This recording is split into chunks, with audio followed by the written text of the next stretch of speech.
Hello guys, इस WordPress course में आपका स्वागत है। मेरा नाम गी ढिल्लों है और मैं आपको इस पर्टिकुलर वीडियो में डोमेन और होस्टिंग के बारे में कुछ कंसेप्ट्स बताऊंगा। तो बेसिकली इस वीडियो को मैंने जो डिवाइड किया है, इन टॉपिक्स में डिवाइड किया है। सबसे पहले मैं बात करूंगा कुछ बेसिक टर्मिनोलॉजी जो आपको पता होनी चाहिए। सेकंड, डोमेन क्या होता है। थर्ड, कुछ डोमेन के बारे में और हम बात करेंगे। फोर्थली, हम डिस्कस करेंगे होस्टिंग क्या होती है और होस्टिंग के बारे में कुछ और बात करेंगे। तो पहले टॉपिक पे चलते हैं, बेसिक टर्मिनोलॉजी पे। तो सबसे पहले बात करते हैं सर्वर की। तो जो सर्वर होता है वो बेसिकली स्पेशलाइज्ड होता है कंप्यूटर जो रिक्वेस्ट को हैंडल कर सकता है, ठीक है, एंड रिस्पॉन्ड कर सकता है।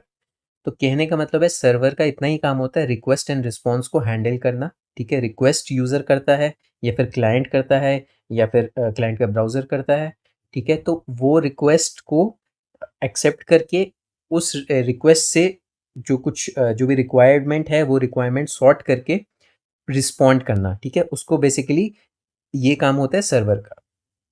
Next, client. तो क्लाइंट बेसिकली यूज़र हो सकता है या यूज़र एजेंट हो सकता है, ठीक है, जो रिक्वेस्ट करता है सर्वर से। फिर बात करते हैं यूज़र एजेंट की। तो यूज़र एजेंट जो होता है वो बेसिकली एक मीडियम रहता है, ठीक है, जो रिक्वेस्ट करता है सर्वर से, ठीक है। जो मीडियम को हम अगर बात करें तो आपका ब्राउज़र हो गया, ब्राउज़र जैसे क्रोम, ठीक है, या फिर फायरफॉक्स। फिर हम बात करते हैं लाइनक्स। तो लाइनक्स जो होता है वो बेसिकली एक ऑपरेटिंग सिस्टम होता है जो मोस्टली यूज्ड होता है सर्वर्स के अंदर इंस्टॉल्ड होता है। जैसे हमारा विंडोज़ एक ऑपरेटिंग सिस्टम है, मैक एक ऑपरेटिंग सिस्टम है, लाइनक्स भी एक ऑपरेटिंग सिस्टम है। जो सर्वर है वो मैक्सिमम केसेस में आपके इन्हीं लाइनक्स ऑपरेटिंग सिस्टम पे वर्क करते हैं, ठीक है। फिर बात करते हैं बैंडविड्थ। तो जो बैंडविड्थ होती है वो होता है अमाउंट ऑफ डेटा जो ट्रांसफर होता है फ्रॉम एंड टू। फिर हम बात करते हैं सीपीयू पावर। तो जो सीपीयू पावर होती है that is the amount of processing power in the server. तो मतलब सर्वर की कितनी प्रोसेसिंग पावर है। जैसे आपका कंप्यूटर होता है, सर्वर भी एक कंप्यूटर होता है, तो कंप्यूटर कितना प्रोसेसिंग पावर उसके अंदर होती है, that is the CPU power. RAM के बारे में बात करें तो एक रैंडम एक्सेस मेमोरी होती है आपके कंप्यूटर में जैसे होती है, ठीक है। एंड ये बेसिकली होता है कि कितना टेम्परेरी डेटा आप स्टोर, ये बेसिकली क्या करती है, जैसे एक वॉलेटाइल मेमोरी होती है जिसमें आपका टेम्परेरी कोई भी आप एप्लीकेशन ओपन अप करते हैं, ठीक है, या कोई भी आपका जो प्रोसेस रन कर रहा होता है वो पहले रैम में ही रन करता है, ठीक है। एंड आप अगर मल्टीपल प्रोसेस रन कर रहे हैं तो वो रैम के अंदर ही ओपन अप होते हैं। तो रैम में basically is a very important part, ठीक है, और ये टेम्परेरी डेटा स्टोर करती है। तो जो एप्लीकेशंस भी हैं वो रैम के अंदर ओपन अप होती है। तो रैम कितनी है ये भी एक मैटर करेगा पार्ट। अब बात करते हैं कि डोमेन क्या होता है। तो जो डोमेन है basically that is the name और the web address of the website, ठीक है, जो आप रजिस्टर करते हैं किसी भी डोमेन रजिस्ट्रार के साथ। आई कैन करके एक अथॉरिटी होती है जो लिस्ट मेंटेन करती है जितने भी डोमेन रजिस्ट्रार्स होते हैं जिनके पास अथॉरिटी होती है टू सेल द डोमेन्स, ठीक है। जैसे जब आप GoDaddy.com पे जाते हैं, Namecheap.com पे जाते हैं, ऐसी कुछ वेबसाइट्स हैं जिन पर जाते हैं, तो ये आपको हेल्प करते हैं डोमेन के रजिस्ट्रेशन में, ठीक है। तो ये बेसिकली आपके डोमेन रजिस्ट्रार्स होते हैं। तो जो डोमेन रजिस्ट्रार्स होते हैं वो सारे रजिस्टर्ड होते हैं आईकैन के साथ। एंड आईकैन फाइनली सारा जो डेटाबेस मेंटेन करता है वो आईकैन मेंटेन करता है, और जो डोमेन रजिस्ट्रार्स होते हैं वो आपको प्रोवाइड करते हैं उसी डेटाबेस के ऊपर कि ये आपके पास डोमेन्स अवेलेबल हैं, ये परचेज्ड है, ठीक है, एंड किसने परचेज किया वो सारी डिटेल्स आपके पास वो सारी डिटेल्स इनके पास होती है, ठीक है। एंड जो वेबसाइट का एड्रेस होता है वो असली में बहुत कॉम्प्लेक्स सीरीज ऑफ नंबर्स होता है। जैसे यहाँ पर मैं आपको बता रहा हूँ 103.12124.32.12 ऐसे करके कुछ कॉम्प्लेक्स सीरीज ऑफ नंबर होता है, ठीक है, जिसको एक ह्यूमन रीडेबल फॉर्म में कन्वर्ट किया जाता है, जैसे your domain name dot com. Basically text में हम ह्यूमंस को इजीली रीडेबल होता है, इसलिए इसको कन्वर्ट किया जाता है इस पर्टिकुलर टेक्स्ट फॉर्मेट में।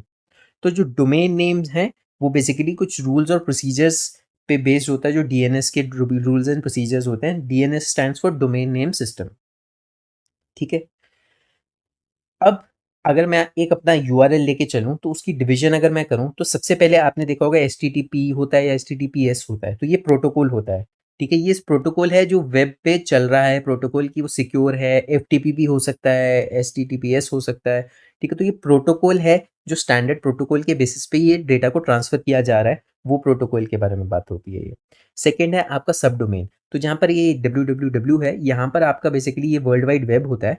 इसकी जगह आपका सब डोमेन आ सकता है। सब डोमेन जैसे एक एक मेन वेबसाइट के अंदर का एक फ़ोल्डर इज़ अ सब डोमेन, ठीक है? एक मेन वेबसाइट के अंदर का फ़ोल्डर इज़ अ सब डोमेन, ठीक है?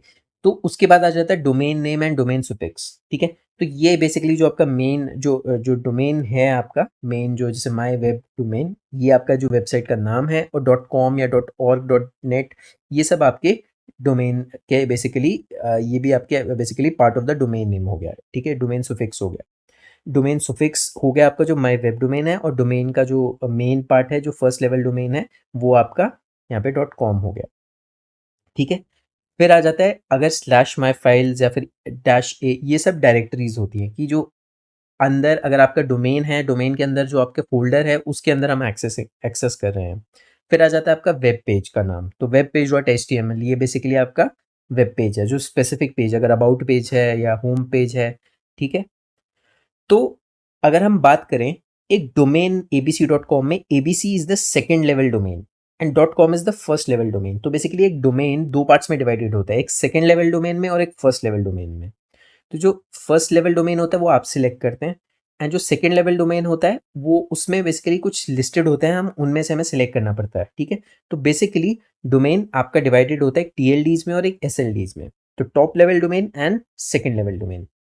तो जो टॉप लेवल डोमेन है ये बेसिकली आ जाते हैं जैसे dot com, dot org, dot net, dot edu, ये सब चीज़ें टॉप लेवल डोमेन में आ जाती है। तो आई होप सो ये आपको क्लियर हो गया होगा। अब हम चलते हैं आगे। तो अब बात करते हैं होस्टिंग के बारे में। तो होस्टिंग में बेसिकली क्या होता है, it is just renting of space on the server to host your website files, ठीक है? जैसे आपका जो सर्वर है, ठीक है, वो सर्वर के अंदर आप फाइल्स डालते हो, वो फाइल्स जो डालते हो उसकी वजह से आपकी वेबसाइट लाइव हो जाती है और पब्लिक एक्सेस के लिए अवेलेबल होती है, ठीक है? तो आप रेंट करते हो, आप उसको बेसिकली स्पेस के लिए आप उसको पेमेंट करते हो एनुअली या मंथली, ठीक है? एंड वो होस्टिंग प्रोवाइडर जो होता है वो आपकी साइट लाइव रखता है सर्वर पे ताकि पब्लिक उसको एक्सेस कर सके। तो यहाँ पर मेनी होस्टिंग प्रोवाइडर्स होते हैं जैसे गोडैडी, होस्टिंजर, और ये हम डिस्कस करेंगे आगे, ठीक है? जब हम पर्टिकुलर फैक्टर्स को डिस्कस करेंगे और क्या क्या होस्टिंग्स अवेलेबल हैं उस टाइम पे ये सब डिस्कस करेंगे। जो होस्टिंग होती है वो बेसिकली चार पार्ट्स में डिवाइडेड है। एक है शेयर्ड होस्टिंग, सेकंड है वीपीएस होस्टिंग, थर्ड है डेडिकेटेड होस्टिंग एंड फोर्थ है क्लाउड होस्टिंग, ठीक है? तो ये चार टाइप की होस्टिंग अवेलेबल होती है हमारे पास। तो जो शेयर्ड होस्टिंग होती है ये बेसिकली एक सिंगल सर्वर की होस्टिंग होती है, ठीक है? बेसिकली क्या होता है, आपके पास एक सर्वर के अंदर मल्टीपल वेबसाइट्स होती है। जितना भी रैम रिसोर्सेज जितने भी होते हैं, RAM, CPU power, disc space, ये सब कुछ आपकी शेयर होती है बाकी वेबसाइट्स के साथ। तो आपने अगर शेयर्ड होस्टिंग परचेज किया तो आपके सर्वर पे हो सकता है मल्टीपल और लोग होंगे और वेबसाइट्स होंगी जो सेम आपका रिसोर्सेज वगैरह ले रहे हैं, ठीक है? ये यूजली चीप होती है, ठीक है? एंड अगर आप स्मॉल वेबसाइट हैं तो आप ये प्रेफर कर सकते हैं। फिर आता है वीपीएस होस्टिंग। तो ये जो है ये बेसिकली इसमें होता तो सिंगल सर्वर है बट कंपार्टमेंटलाइज सर्वर होता है, ठीक है? इसमें क्या है कि आपको रिसोर्सेज अभी भी शेयर्ड होते हैं बट आपको थोड़े रिसोर्सेज सॉर्टेड मिलते हैं, ठीक है? तो आपको एक dedicated part of the server मिल जाता है for hosting a website, because एक सर्वर ना कंपार्टमेंटलाइज्ड होता है एंड इट इज़ लाइक आपके प्रॉपर रूम्स बने हैं एंड उस रूम की स्पेस आपके पास अवेलेबल है, उस रूम की रैम आपके पास अवेलेबल है। तो ये वीपीएस होस्टिंग कंपैरेटिवली थोड़ी सी फास्ट होती है और थोड़ी सी एक्सपेंसिव होती है as compare to shared hosting. फिर बात करते हैं डेडिकेटेड होस्टिंग। तो डेडिकेटेड होस्टिंग में आपका पूरा सर्वर आपके पास अवेलेबल होता है, ठीक है? इसका जो आईपी एड्रेस होता है वो पूरा डेडिकेटेडली आपके पास अवेलेबल होता है। जितने रिसोर्सेज हैं, RAM, disc space, processing power, वो सब कुछ आपके पास अवेलेबल होते हैं, ठीक है? And it is all dedicated to you, आपकी वेबसाइट के लिए, बट ये थोड़ा एक्सपेंसिव एंड पे आ जाता है। फिर बात करते हैं क्लाउड होस्टिंग। तो जो क्लाउड होस्टिंग होती है ये सबसे ज़्यादा एक्सपेंसिव होती है जितने भी हमने बात की, और इसमें बेसिकली बेनिफिट ये होता है आपके पास आप खुद का सर्वर खुद बना सकते हैं। आप डिसाइड करेंगे आपको 1 GB रैम चाहिए एक सर्वर में, 20 GB हार्ड डिस्क चाहिए, ठीक है? कितनी प्रोसेसिंग पावर चाहिए आपको, ये सब कुछ आप डिसाइड करेंगे कि एक सर्वर आप जो बनाना चाह रहे हैं वो कितना बड़ा सर्वर बनाना चाह रहे हैं।